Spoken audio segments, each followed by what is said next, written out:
Alrighty. So, thank you so much for being here. We are going to go ahead and wait for some students to come into the webinar. We'll we have a fair amount of registrants. So, yeah, I appreciate you guys being here today. And Holly is going to go ahead and lead the webinar. All right. Um, Let me get my PowerPoint pulled up and we can look at some information together. It's really great to be here and to see everyone. So let's see. In addition, if you guys do have, for those students, if any students have joined, you're welcome to go ahead and type in questions to the Q&A, and we will address those questions throughout the webinar and closer to the end of the webinar.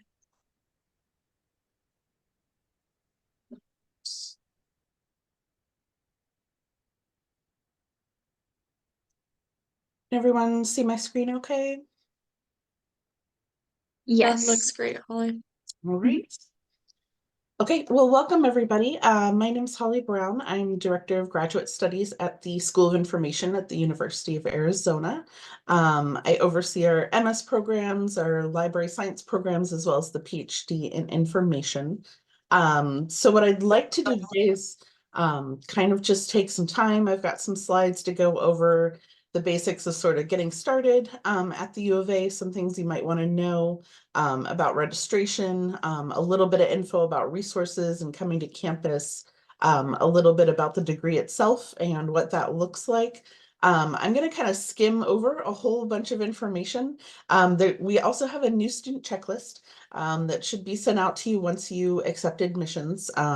So definitely you want to be keeping an eye on your UA email once you set that up, because that'll be one of the primary ways that we communicate with you and send you information. And registration is open. You do have some holds to take care of usually before you can register for classes, but once those are taken care of, you can be looking at fall classes and getting started. So again, I'm going to sort of skim and go over everything. We won't go into super detail, but I'm always happy to follow up with more. And I told everyone I will send this presentation out after we're done, so you can have an access to all the links and go revisit things if you have questions about any of it. So we're talking about the University of Arizona, and acknowledge that the U of A is on land and territories of Indigenous people. And we are excited you guys are coming to Tucson. Some things I will go over today are the new student checklist, degree requirements, and some general policies and resources that might be helpful. Yeah, so just thinking about you as new students and what you need to know. Here's me, and here is Christian, who is our faculty advisor for the MS programs for Data Sci and Info Sci. We are sort of your first point of contact for any questions you have. You know, we might end up referring you out to other offices or other resources on campus, but you can always come to us. We are the advisors for the program. So myself as staff advisor, I'm not a data scientist. You know, my specialty is more on the education side. It's more on student services side, whereas Christian, you know, he's faculty. He's got a little bit more of a subject matter expertise. So if you don't know who to talk to, that's fine. You can come to either of us and we will advise you to the best of our ability, and then let you know if you need to talk to the other one. But I usually work with students for things on the practical side, like registering for classes, you know, filing forms for graduation. If you're having an issue and you need a leave of absence, if you need to do a petition, different things like that. Whereas Christian's great to talk to about, you know, maybe building your schedule, or if you have a question about a class and course material, and you have a certain career or a certain research interest in mind and want to know who to talk to or which class to take to specialize. So this is our info. We both have online appointment calendars. And you can always email us for quick questions and things as well. This is probably the most important thing to look at. And again, I am going to be emailing this out so you have all of these links with you. But these are things that you want to take care of on the new student checklist in terms of moving forward. This is after, of course, you've accepted admissions and you create your account and you're in the system and you're getting ready to register and prepare for everything for your studies. So you want to check holds on your account. The biggest one is everyone has campus health immunization records that they need to submit. This will prevent you from registering until it goes in. It's measles, mumps, and rubella. They want to show proof of that. So they have a nice website. You can submit them online. You can contact them if you have questions, if you're not sure about your records. So again, work with Campus Health on this one.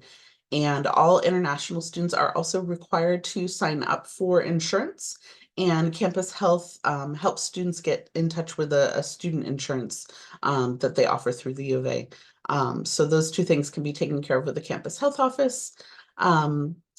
Some of you, when you were admitted, might have been admitted with unofficial documents like transcripts, or maybe you're in the middle of your degree and you're still finishing up your undergrad degree.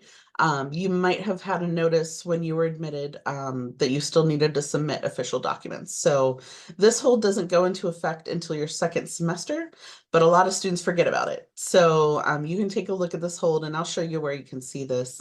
But you want to make sure that you're sending in official documents if you haven't already. International Student Services is the office you're going to work with for requesting your I-20. They also have a bunch of information about your visa, maintaining your status, employment, basically everything you need to know for international student policies. I'm familiar with a lot of them because we have a large international student population, but there's a lot of times when you might come to me for advising and I will say, you need to go talk to International Student Services because they're the experts on this topic and talk to them about this issue here. But they have a bunch of resources as well. We have guides on registration and the schedule. I'll go over that a little bit more. And we have a student handbook for the MS programs. I always say it's not a super exciting document. It's a lot of policy and things like that, but it's great to read through it at least once because you're going to get the basics of the degree requirements, you're going to get the policies, you're going to understand graduation steps, and so it's something I recommend. Just to highlight a little bit, so there's two optional orientations coming up in August before classes start. The iSchool, we are going to have one in the morning of Tuesday, August 20th. This is going to be an optional session, but a kind of a practical one for students to come in and just kind of meet everybody. And if you need help with registration, we'll be able to sit down with you. We might have a cat card. Everybody walks to the cat card office, gets your little student IDs together. So we're planning on that just to help with any last minute things that you haven't been able to take care of yet. And then the Graduate and Professional Student Council, GPSC, is the professional council on campus that is run by graduate students. So this isn't specific to your major, but it's grad students across campus. They offer a lot of resources, they do workshops, they do social activities. So they're a great group and they're having an orientation on Wednesday. Basically, we recommend, I'll show you the dates and deadlines for the semester. We recommend you try to get there a week before classes start. These are all happening the week before.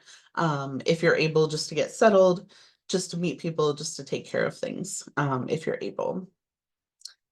Again, that cat card's your student ID you can get once you're on campus. You can look in advance. There's meal plans if you want to sign up for that to help for on-campus restaurants and food and things like that. And if you're looking at housing, there's one graduate dorm on campus. And then there is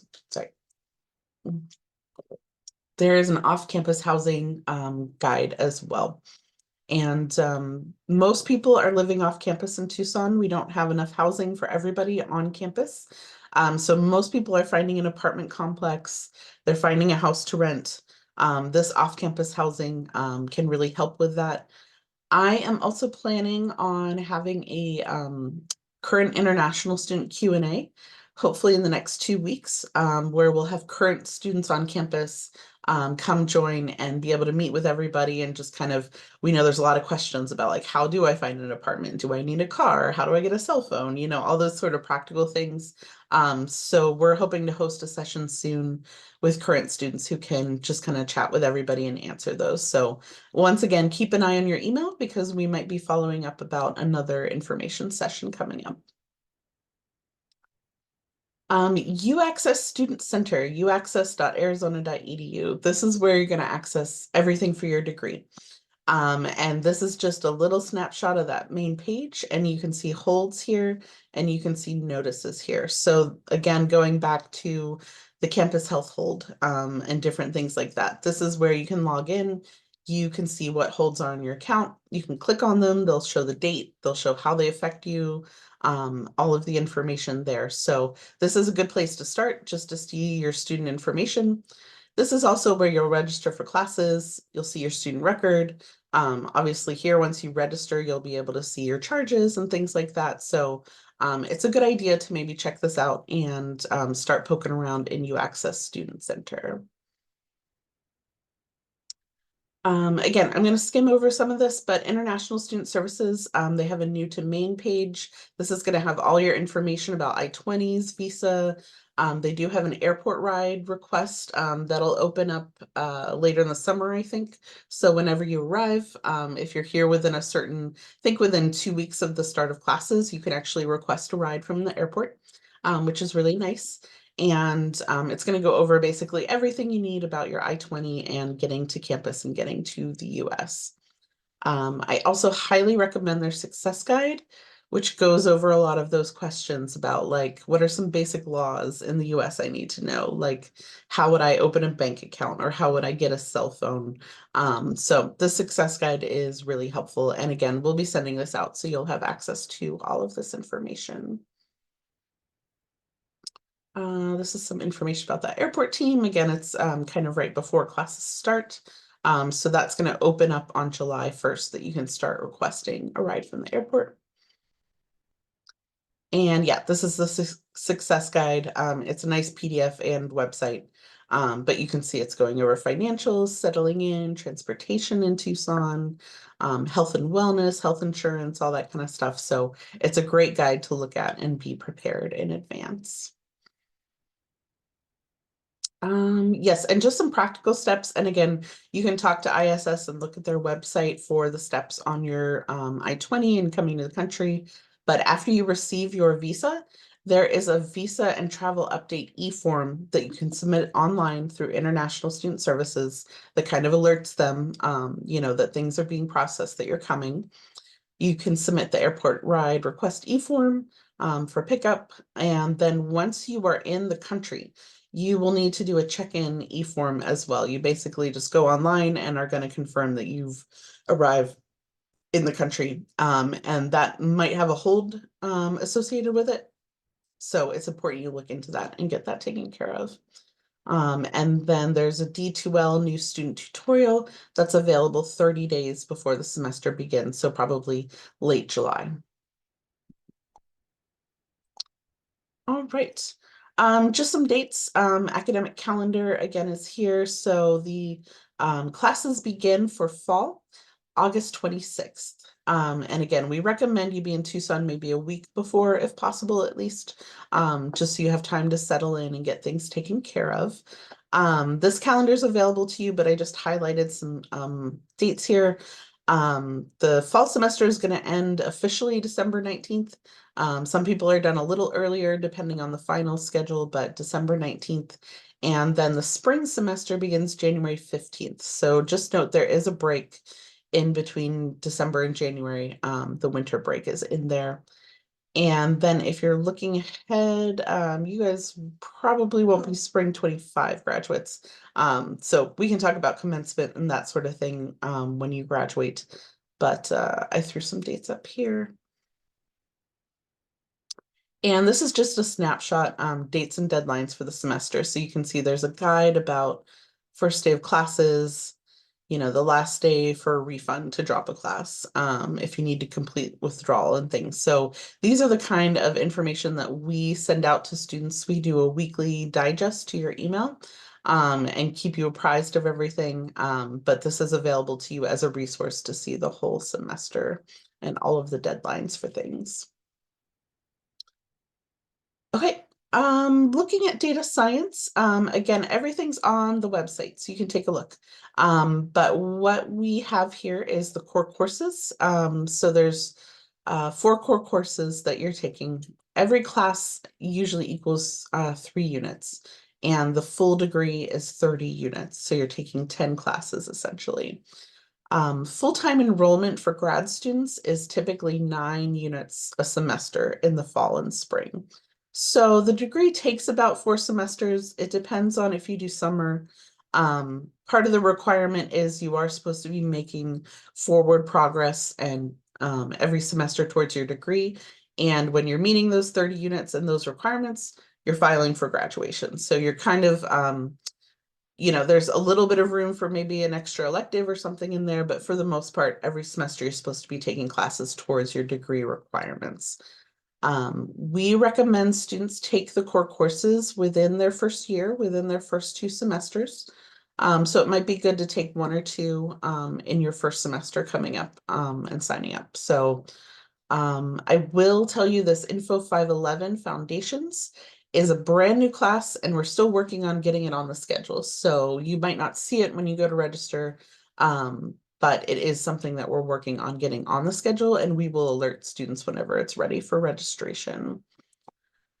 Otherwise, you can look at these other info core classes and maybe sign up for 1 or 2 of them in your first semester. And from there, the degree is pretty flexible for data science. You're taking 5 courses or 15 units of electives. And that means you have a lot of freedom to look around and choose courses that are relevant to you and your interests, things you want to learn more about, things you might want to specialize in. And we offer a good number of info courses every semester. So it's pretty flexible. You can go, you can look at the schedule and see what you want. Everything at the grad level is 500 or 600 level for graduate courses. And you can look at classes in other departments outside of info. It kind of depends on if they have seats, if they're open to other students. And then we just need those to be pre-approved by Christian, our faculty advisor. So if you're finding another course somewhere else that you want to take, you just need to shoot him an email in advance and have him review the course, and he can give permission, and then you can go register for that course towards an elective. And once you're done with coursework, most people do in their last semester, you are doing either a capstone or an internship. So you can choose which one you want to do. The capstone's kind of like a 1 semester research project that you'd be doing with our core faculty at the high school. Whereas the internship, of course, is a little bit more of a hands-on, maybe work experience where you're getting a practical work experience with a company. So you can kind of choose which one, but you'll complete 3 units of either capstone or internship. And for the internship, you have to be in the US for 1 year before you are able to sign up for that, because there's some extra steps for international students. So keep that in mind. Just to skim over some quick policies. So again, full-time enrollment is 9 units. This is important for international students, especially to maintain. You got to remain full-time. Courses must be graded, not audited, and they have to apply towards your degree. If you go through the whole program again, and then in your last semester, say you only have 3 units left or you only have 6 units left, you can file for a full-time enrollment exemption to drop to part-time in that last semester. We can always talk about this in advising when you're getting ready to graduate, but I just want to let you know that last semester you can drop to part-time if you file this. You have to take 9 units each fall and spring. The important thing is that the majority of your units need to be in-person classes. And this means when you're on the schedule, you'll see they'll have a meeting time. It'll say Tuesday, Thursday at 3 o'clock or something. You can take 3 units online, and 6 units have to be in person or a hybrid flex in person. So you can't take a whole bunch of online classes all at once. You have to have that balance.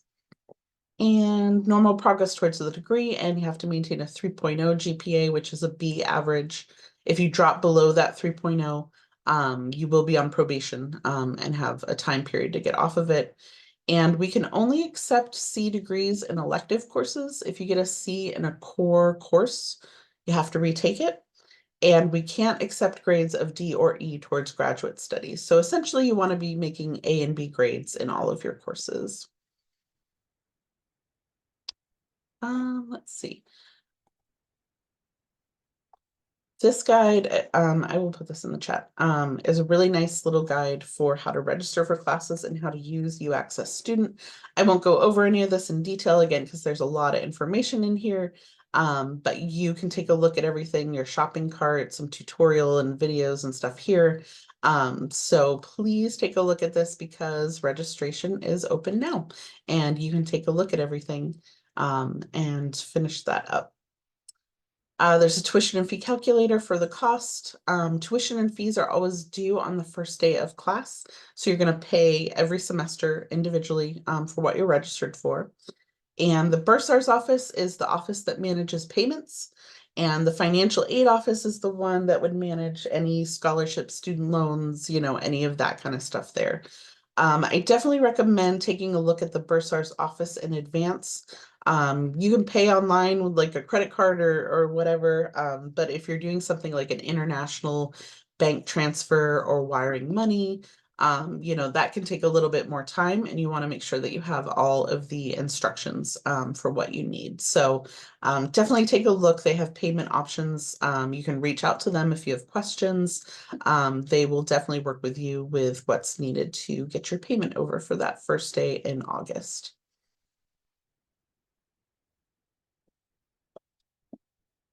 Okay. Again, I'm just going to skim over these. I won't go into a lot of detail, but international students can work up to 20 hours a week on campus for campus jobs.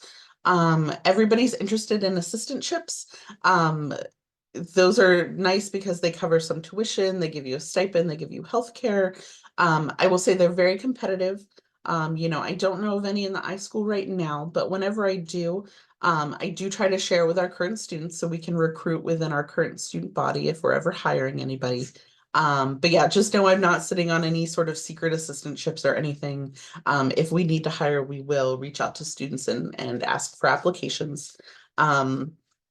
Handshake through Career Services is where you can look for on-campus positions as well as off-campus positions, but it's the best place that people post online. You might not be able to access that until you register for a class, but Handshake is our searching tool there. For employment after graduation, you want OPT practical training. We do qualify for the 3-year STEM extension or the total 3-year. And there's a similar curricular practical training if you want to do an internship as part of your program. So just know if you're doing an internship, you do need to register for units and you do need to file for and be approved for curricular practical training. It's a whole process, so it's good to think about that in advance. That's something we can talk about in advising once you're here. If you ever need to take a semester off, you do need to file leave of absence. Again, another advising thing we can talk about one-on-one if this ever applied to you. I talked a little bit about probation and maintaining a 3.0. And yeah, we want to highlight for everybody academic integrity. It's really important to read your syllabus, to talk to faculty about your class, to understand when an assignment is okay for group work or using certain resources like ChatGPT, and when the instructor wants it to be your individual work that's submitted. So again, something for when you're here, but definitely talk with your faculty and look at your syllabi and sort of become familiar with what's appropriate when you're turning in assignments. I covered that a little bit. Again, if you get on-campus employment, you would get a social security number, which is like a tax identification number. You can apply for that after you've been employed and hired. So some students think they need it first, but that would be something you would get after you got hired to a student job. I'm not going to go over that.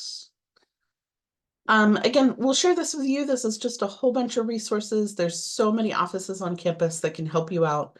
I'm always happy to help identify one and send you that way, but International Student Services, again, Success Guide, they do events, they have buddies, they have activities, they'll take you to the grocery store, they'll do workshops on relevant things. So it's great to get involved with them. Through the iSchool, we have advising. So we have some career resources. You can work with faculty, and we'll do a lot of events and activities as well over the semester. And we have Campus Health, which is great, GPSC, which supports you. The Graduate Center has career advisors who work with grad students. We have career services, we have a campus pantry, and the Dean of Students is there to help if there's big emergencies or academic integrity issues or anything like that. So again, this is just a small highlight of some resources on campus and offices to help you. I won't go over this in detail, but everybody will file some forms online for graduation. So once you're closer to graduation, we'll work together on what you need just to be submitting there. And yeah, so I know I've skimmed over a whole bunch of info. I've presented a whole bunch of things, but I wanted to get you the nice overview and then be able to answer any questions you have. So I'm happy to go back to any other slides or share anything, but hopefully that gives you a little bit of a snapshot of some things you might need to know as new students. Yeah, thank you, Holly. We had a couple questions just come in pretty recently, so we can go ahead and address those and then maybe um, open it up to students to talk and ask questions. Mhm. So first question is, will the course fees remain the same for both in-person and hybrid classes? Yes, so yeah, tuition is really just based on units. So the way you're taking the course typically doesn't matter, it's just the units, which is typically 3 units per course. And so again, I will throw in the chat sort of the bursar. There's a tuition calculator that you can take a look at what those costs are. The only difference might be sometimes there's a course fee. So sometimes an online course is going to have like a $50 iCourse fee to support software, to support access or something like that. It'd be the same if you took like, a chemistry lab and you had a fee to pay for chemistry, materials and stuff like that. Um, so yeah, it's pretty much the same. There just might be a small fee or something depending on the specific class. Okay, thank you. And I went ahead and sent the tuition calculator out to everyone. Thank you. What kind of roles were past students able to get and in what domains? Yeah, so in terms of employment, maybe, Hmm. yeah, so I can definitely share some, I can follow up and share some common job titles and things like that of our graduates. I don't have like a collection of info right now, but we have a pretty large data science program. So students are doing a wide variety of things with it. In terms of on-campus employment, while you're here, there's any number of student roles if that's something you're looking into. Sometimes it's just like you're an hourly student worker. You can find a position, maybe working a front desk, maybe helping with any number of offices. Some students have been able to find very data science related office work opportunities that are basically part-time student worker opportunities related to your degree. So I gotta say, there's just a really wide variety of roles when you're on campus looking at student jobs. And then afterwards, like I said, I can follow up with you all and send a little bit of a summary about some common job titles and stuff from our graduates recently. Okay, yeah, that would be helpful. Yeah, there's a lot of questions coming in more related to like job opportunities, campus employment. Mhm. So another one was, are there opportunities related to sports strategy analytics? Yeah, So very specific. yeah, that would be something specific. And again, what we do, if you're coming to campus is, and you have a really specific interest, again, you can take a look at classes across campus, that might be interesting to you. You can meet with our faculty advisor, and talk about your interest in, what kind of classes are going to get you where you want. So this would be good for one-on-one advising. And also just taking your time to take a look at the schedule and other departments that might offer interesting classes for sure. Because yeah, we have that collection of electives. So your degree is Mhm, very flexible for you to be able to find classes and learn things and specialize in specific areas that you're interested in. mhm. Okay, thank you. And another one was how could they apply for campus employment? Yeah, so I'm putting another chat link in here if we can share it. So Yep. actually my screen is shared, so I'll pull this over. We have the Office of Student Engagement and Career Development. And over here you can see we have a link to Handshake. Handshake is a job search posting board and tool. Again, it has off-campus opportunities, it has internships, but this is also going to be the best place probably to find on-campus positions. Again, they might wait till you're registered for a class to sign up, or if you get an error, they have an email here, career@Arizona, that you can email.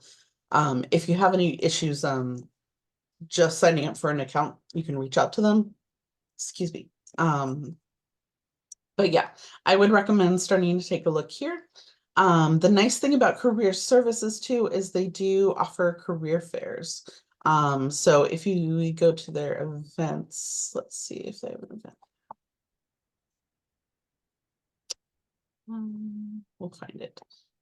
They have an event calendar. Here we go. See more events. They usually have at least one career fair every semester, and I believe in the fall they have started offering a career fairs. Here we go. Um, they have started offering an on-campus career fair for students looking for campus jobs.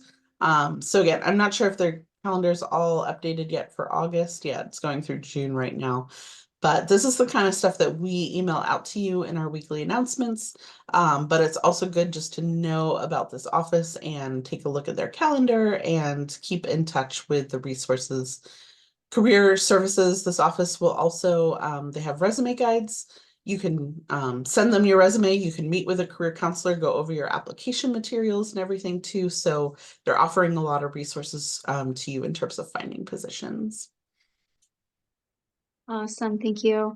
Um, and then just to confirm here, all of the subjects or all of the classes are 3 credits each. Is that Typically, yeah. Most of our classes are 3 units. Occasionally you might find like a 1 unit seminar kind of thing. But for this degree and what you're taking, typically everything is 3 units, yes. okay? And then are the internships in the final semester paid or are they unpaid? Yeah, that's up to you. So students will go out and find an internship. So you'll be applying, you'll be interviewing, you'll be looking for experiences that again are going to be helpful to you and relate to your interests. For data science, it's in demand. And so I typically see paid internships, for students because they're in demand and people are looking for them. But it just kind of depends on what you're finding. It can be either paid or unpaid, and you'll be signing up for 3 units of internship as well. Okay, thank you. I went ahead and unmuted everyone. So if you guys want to go ahead and ask your questions to Holly directly, gives you an opportunity to do so if there are any other questions. Looks like another one was typed in actually. Are there any prerequisites the students should be well versed with, especially related to programming languages? What level qualification Mhm. is needed. Yeah, so that's a good question. In general, if you're admitted to the program, we're assuming you have the minimum, which is the equivalent of a couple semesters of programming language and a couple semesters of math. Most everything's taught in Python. You might encounter R, you might encounter some other languages along the way. Um, Most classes are not going to have prerequisites, and if they do, they're going to list them in the course. So I'm just going to take a look. This is sort of what the schedule looks like. I'm looking at info classes. Um, so yeah, let me show you a good one. This is a good snapshot. Info 518, information trust. So we're seeing here, this is an in-person class. You can see the meeting time. We can see the dates. This is a full semester. Some classes will be half semester and move a little more quickly. So that's something to take into account. In person, we don't have an instructor, they'll be announced. And if you click on class details, this is where you can see the description of the class, and if there's any sort of prerequisites or anything like that, you'd be able to see it here in the details, and it would outline it. So I'd say the vast majority of our info grad level classes just kind of assume that you're coming in with the basic knowledge that you need. And if they do have an extra requirement, they will be outlining it here in the enrollment information. And you can always talk to the instructor too in advance if you have questions. We can also pull a syllabus from a previous class if you want to look at it more. But yeah, we're certainly happy to help you with some advising if there's something you want and you're not quite sure if you have what you need for that class. Okay, thank you.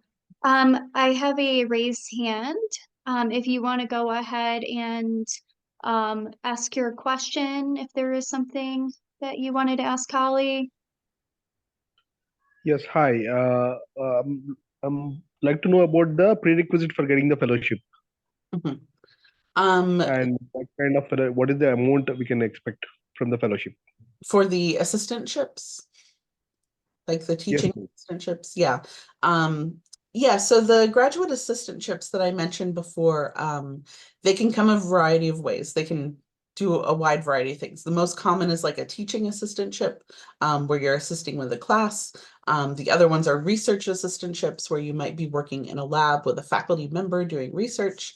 But there's a wide variety of things. You might be working on an event series.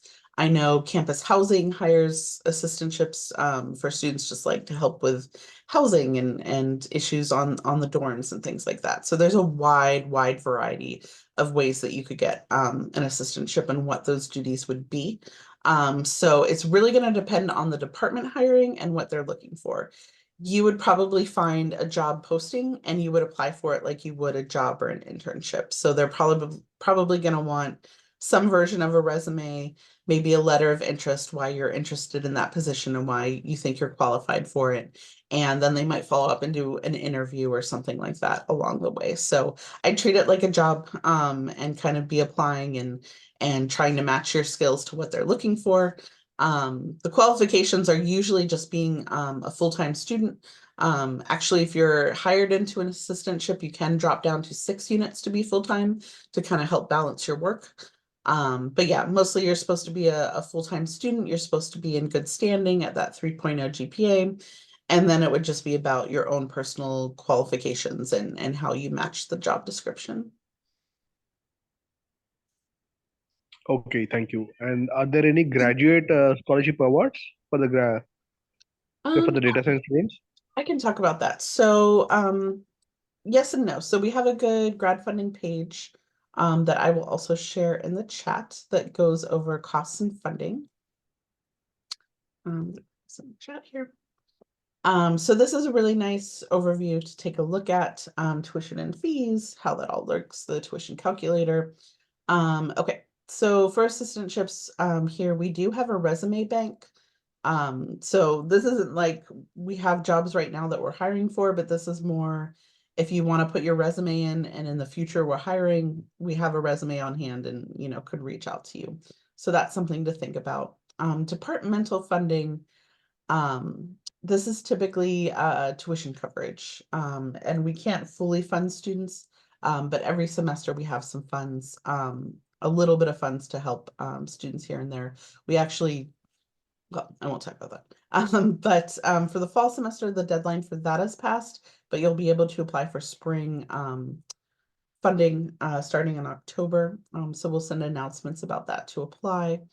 And the other thing is we do have some scholarships.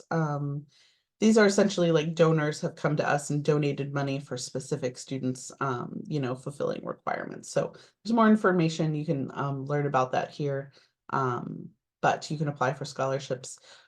I'll say in general, we have a really large population of master's students. I have about 450 students in master's programs at the iSchool. So we're definitely not able to fund everybody. And we do offer these scholarships and funding. They tend to be partial. I want to say students are getting an average of like $200 to $600 a semester. So it's just kind of a little bit of coverage there. So really what we tell students is when you're coming, you should plan on, having your funds and being able to pay that tuition. And then anything extra you can get, like a student job or an assistantship or a scholarship, that's kind of just something extra. Thank you, Holly, Uh, for addressing all these questions. Hello, Holly. I do have a question, if I can proceed. Go ahead. Yeah, so my question is regarding the job prospects, Holly. So, could you like tell me how good is the placement record for the data science students at University of Arizona? Mhm. Yeah. Yeah, I don't have a number off the top of my hand right here. I can definitely look into it and follow up and send you guys some more information. In general, our students have had a lot of success when they're here in terms of finding internship opportunities for sure. And we know the job market is kind of a mix out there. So on the one hand, the prospects for data science are very high. It's supposed to grow something like 20 to 30% over the next 10 to 20 years. So it's definitely in demand. At the same time, we know there's kind of been a dip in tech jobs in general. And I know a lot of people are concerned about that.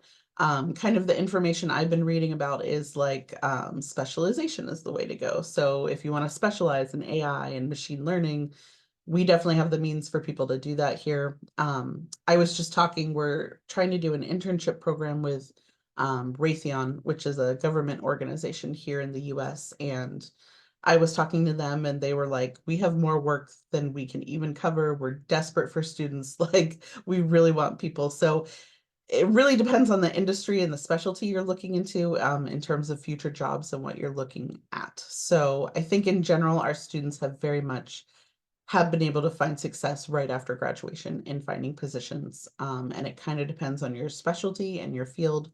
But I absolutely can follow up with some more data and information. What I look at in general,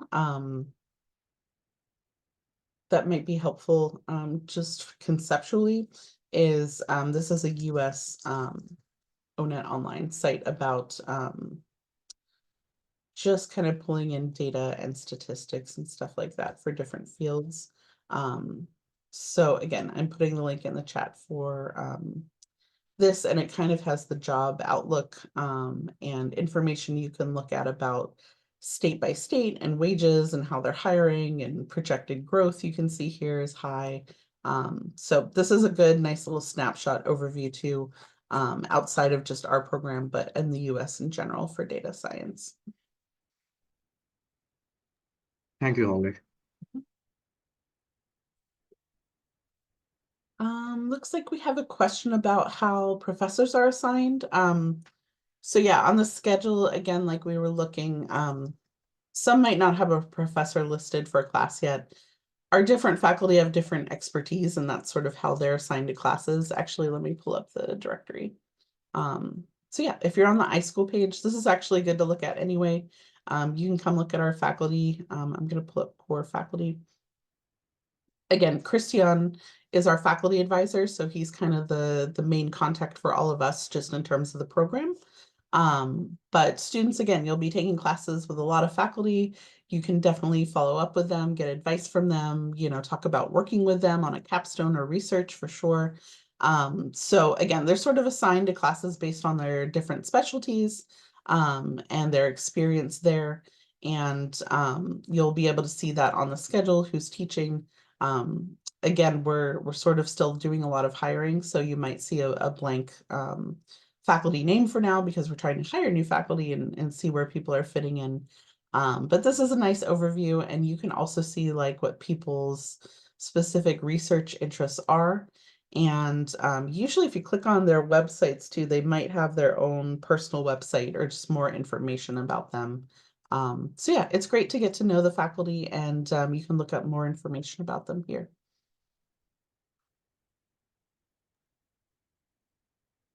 Awesome. Thank you so much. It looks like those are the main questions. I'll give everyone another opportunity to answer any questions or ask any questions for Holly, if there are any.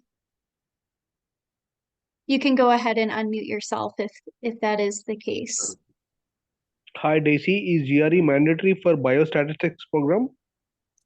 Is the GRE mandatory?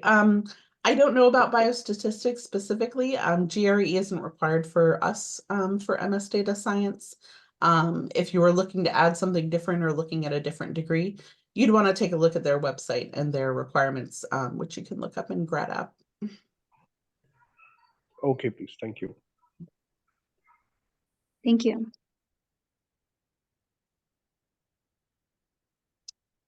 Any more questions? So yeah, I would say, again, I will email out this presentation so you'll have all the links and all the info there. You should be receiving our new student checklist and a welcome email as well when you accept admissions. So again, keep an eye on your UA email, start checking that pretty regularly, because we will send announcements and things to you.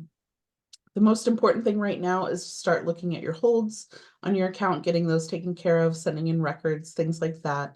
If they're lifted, you can register for classes, so you can go ahead and start registration, putting things in your shopping cart. And the other thing to think about as well, obviously, is your I-20, and submitting that, and International Student Services is the office that has all the information for that, to get that process started.